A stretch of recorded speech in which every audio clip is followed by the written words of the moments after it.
Hi, good morning. So today I wanted to talk about vegetarian and vegan diets. So we all know that being on a primarily plant-based diet is the healthiest way for us to live. But a lot of people, for either for health reasons or for reasons, animal welfare reasons, they want to go completely meatless with no animal products. So I wanted to talk about some of the mistakes that people make when they go this route.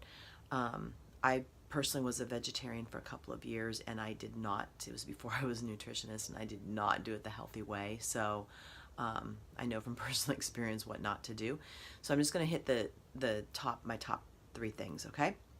So the first one is that if you decide to not eat any animal products, or if you're a vegetarian and maybe you're still eating eggs and some dairy, then what you have to make sure is that you don't replace the meat with carbs.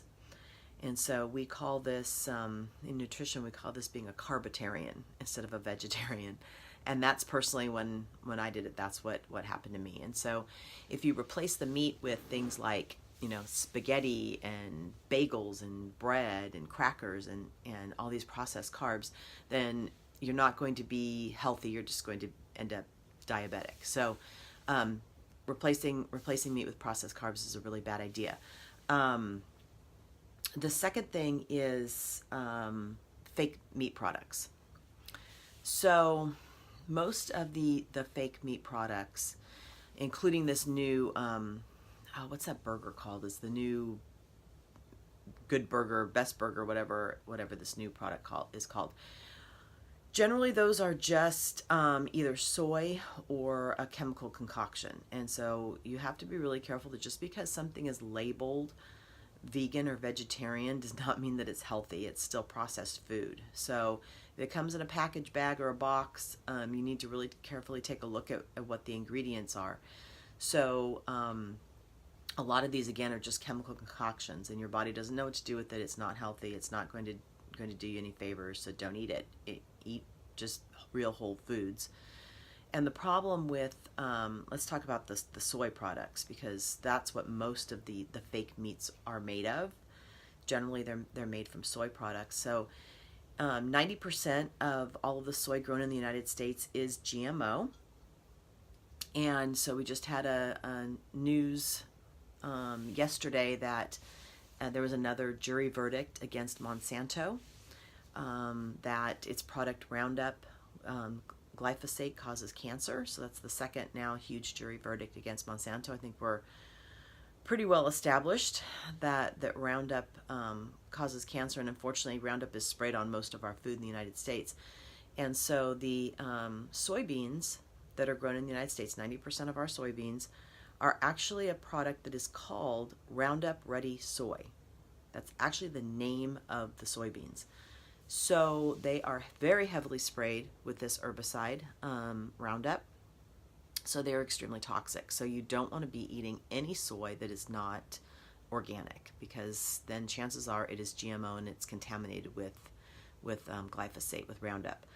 So that's one of the problems. Now, if you get organic soy and you're eating soy, then you just have to be cautious to the amounts that you eat, because soy has a lot of chemicals that can be disrupting of our hormones. So it does have a phytoestrogen, which is a plant-based estrogen, and that can interfere with your own estrogen production. It also has a compound that can interfere with your thyroid hormones. And so that can also cause a lot of problems. So you have to be really careful about the amount that you eat, and preferably it should be fermented soy versus tofu. So the fermented soy, a lot of these issues are taken care of in the fermentation process. In particular, there's another compound that interferes, lectins, that interfere with absorption of minerals if you have too many of those. The same thing that you get in beans. So you just need to watch your volume of those products. But again, as much as possible, avoiding processed foods and going for whole foods.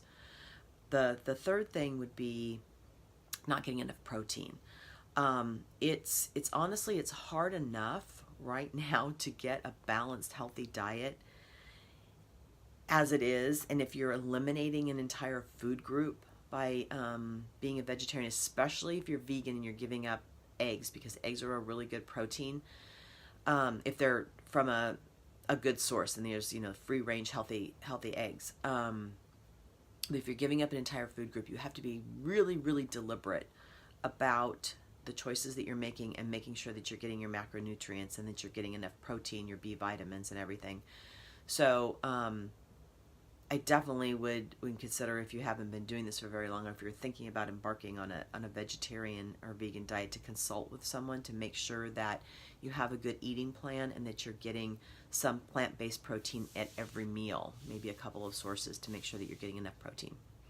So that's it for today. If you have any questions about this, or if you want to schedule a one-on-one, or I do a free initial consultation, please send me a message. You can email me at Kathy@McCannNutrition.com, and I'll talk to you soon. Bye.